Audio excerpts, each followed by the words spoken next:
Welcome everyone to the channel. और आज जो हम टॉपिक देख रहे हैं ट्वेल्थ अकाउंट्स, ट्वेल्थ का, और चैप्टर का नाम है अपना फंडामेंटल ऑफ पार्टनरशिप। ये अपने आप में बहुत ही इम्पॉर्टेंट चैप्टर है बच्चों, क्योंकि ये चैप्टर जो है आपके टर्म 1 में पूछे जाएंगे।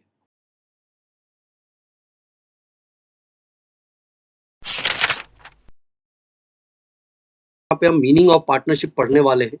तो मीनिंग में आप देखिए, ये आपको ध्यान रखना है, सेक्शन 4 पार्टनरशिप किससे बना, सेक्शन 4। तो एक्ट कब बनी थी ये, 1932। कौन सी एक्ट, इंडियन पार्टनरशिप एक्ट। अब पार्टनरशिप का मीनिंग जान लेते हैं कि पार्टनरशिप क्या कहता है। तो पार्टनरशिप कहता है कि रिलेशन होना चाहिए, लेकिन पर्सन्स के बीच में, पर्सन के बीच में नहीं, पर्सन्स के बीच में, जो आपस में एग्री करेंगे कि प्रॉफिट शेयर करना है, और कैरिड ऑन बाय ऑल और any of them acting for all. इस बात का आप ध्यान रखें जरूर। यहाँ ये बताया गया है, मान के चलिए 4 लोग मिलकर बिजनेस कर रहे हैं, और बिजनेस में अभी 3 लोग प्रेजेंट नहीं हैं, और एक बंदे के पास कोई क्लाइंट आता है और बिजनेस के लिए बहुत अच्छी अपॉर्चुनिटी आती है। तो वो अगर उसने उस कॉन्ट्रैक्ट को एक्सेप्ट कर लिया तो ये बाकी तीनों पार्टनर्स पे भी वो एप्लीकेबल हो जाएंगे। और या तो चारों पार्टनर हैं तो वो लोग भी मिलके बिजनेस कर सकते हैं। ठीक है, क्लियर हो गया। अब हम बात करने वाले हैं एसेंशियल एलिमेंट्स के बारे में, जो पार्टनरशिप को बनाने के लिए आपको जरूरत पड़ेगी।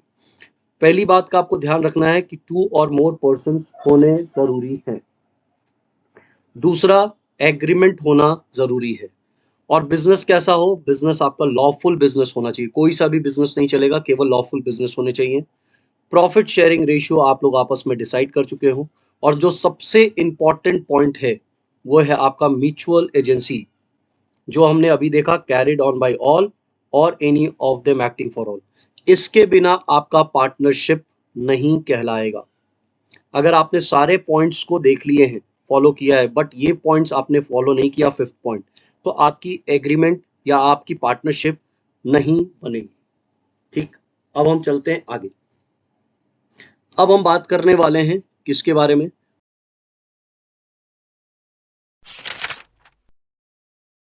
पार्टनरशिप डीड के बारे में। तो ये पार्टनरशिप डीड होती क्या है ये समझ लो। तो बहुत ही कम समय में वो आपको बताऊं, तो पार्टनरशिप डीड का मतलब होता है टर्म एंड कंडीशन जो हम बनाते हैं आपस में, जो पार्टनर्स के बीच में बनते हैं, उसको हम पार्टनरशिप डीड कहते हैं। पार्टनरशिप डीड में यूजुअली होता क्या है, तो आप देखिए ये सारे पॉइंट्स आपको दे के रखे, name and address of the firms, name and address of all the partners. ठीक है, कब से आपने बिजनेस चालू किया है, date of commencement of the business. ठीक है, कैपिटल कितना सारे पार्टनर्स ने कंट्रीब्यूट किया है आपस में। उसके बाद इंटरेस्ट पार्टनर्स को मिलेगा या नहीं मिलेगा कैपिटल में, जो उसने कैपिटल कंट्रीब्यूट किया है। पार्टनर को क्या हम अलाउ कर रहे हैं सैलरी के लिए, सैलरी की भी बात हुई है किसी पार्टनर से।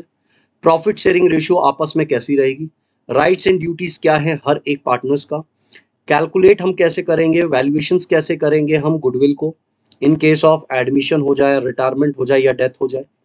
अच्छा, अगर किसी तरह का अकाउंट सेटल करना है तो सेटलमेंट होगा कैसे, सेटलमेंट कैसे किया जाए, अगर कोई पार्टनर बिजनेस को छोड़ के जा रहा है, डेथ हो गई उसकी, या डिसॉल्यूशन हो रहा है फॉर्म का, उस केस में हम कैसे सेटलमेंट करेंगे, ये सारी बातें हम देखेंगे। अब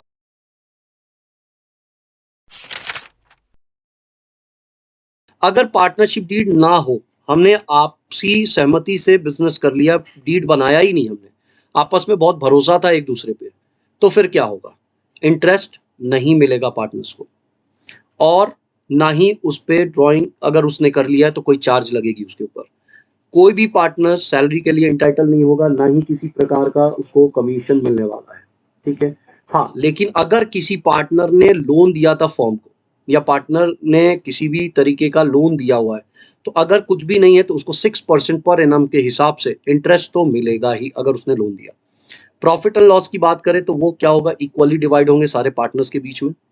और एक पॉइंट जो है, जो आपको ध्यान रखना है, वो प्लीज ध्यान से देखिए, कोई एग्रीमेंट नहीं है, रेट ऑफ इंटरेस्ट भी हमको नहीं मालूम, लेकिन पार्टनर क्या है, 6% इंटरेस्ट के लिए कैपेबल है, एलिजिबल है, जो मैंने आपको पहले 3rd पॉइंट में भी बताया। क्यों एलिजिबल है, क्योंकि इसे हम कहते हैं चार्ज अगेंस्ट प्रॉफिट। याद रखिएगा, क्योंकि ये ऑब्जेक्टिव में पूछा जा सकता है कि क्यों एलिजिबल है, तो ये चार्ज अगेंस्ट प्रॉफिट है।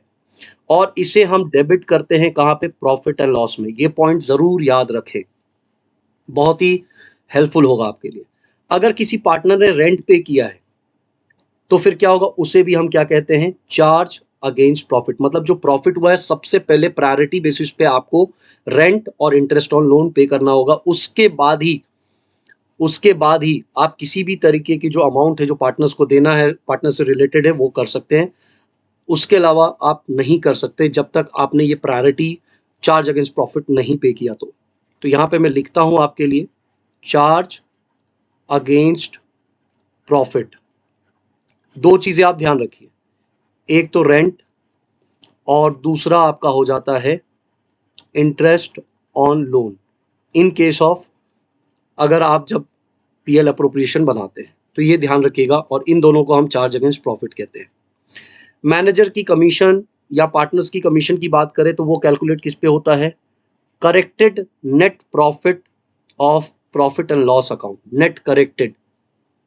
ठीक है, जो आपने नेट करेक्टेड जो आपका प्रॉफिट एंड लॉस निकला है उसके बेसिस पे हम इसे बनाते हैं। क्लियर। अगर क्वेश्चन में कुछ नहीं कहा गया, अगर क्वेश्चन पूरे तरीके से साइलेंट है, कुछ भी इंफॉर्मेशन आपको नहीं लग रहा है, समझ नहीं आ रही है, तो फिर वो मैनेजर कमीशन हम कैसे लेंगे, उसमें चार्ज अगेंस्ट प्रॉफिट। ये ध्यान रखिएगा, बहुत इंपॉर्टेंट है। पहले हम इसे नजरअंदाज कर देते थे, लेकिन आप नजरअंदाज नहीं कर सकते, क्योंकि अब हमें प्रैक्टिकली सॉल्व नहीं करना है, ऑब्जेक्टिव करना है। अगर क्वेश्चन में मैनेजर कमीशन के रिलेटेड अगर कुछ नहीं दिया गया है, साइलेंट है क्वेश्चन, तो मैनेजर कमीशन को भी हम चार्ज अगेंस्ट प्रॉफिट समझेंगे, और प्रॉफिट में से प्रायोरिटी बेसिस पे मैनेजर के कमीशन को भी देना पड़ेगा। अगर रेंट है तो रेंट भी देना होगा, इंटरेस्ट ऑन लोन है तो इंटरेस्ट ऑन लोन भी पे करने के बाद जो अमाउंट बचेगा उसे हम कहेंगे नेट प्रॉफिट। ठीक है, और फिर उसमें से जो भी अपना पीएल अप्रोप्रिएशन का जो हम प्रोसेस करते हैं वो हम कर सकेंगे। वेयर पार्टनर कमीशंस को हम हमेशा अप्रोप्रिएशन ऑफ प्रॉफिट ही मानेंगे, वो चार्ज अगेंस्ट प्रॉफिट नहीं होगा। तो उम्मीद करता हूं यहां तक आपको पहला लेक्चर समझ में आया होगा, और अगर ये लेक्चर पसंद आया है दोस्तों तो प्लीज लाइक करना मत भूलिएगा, और लाइक किया है तो सब्सक्राइब भी जरूर कीजिए अगर ये लेक्चर आपको हेल्प कर रही है, और अगर सब्सक्राइब कर लिया है तो शेयर जरूर कीजिए जिन बच्चों को जरूरत है, और जिससे हम सबकी मदद कर सकें और सभी बेस्ट मार्क लेके आ सके। All the best for your examinations. Next lecture में फिर मैं आपको आगे दूसरे टॉपिक के साथ मिलूंगा, और मुझे बताना ना भूलें कि आपको लेक्चर कैसा लग रहा है और क्या आप एक्सपेक्टेशन रख रहे हैं और किस तरह की और लेक्चर्स आपको चाहिए, तो कमेंट करना ना भूलें। Thank you.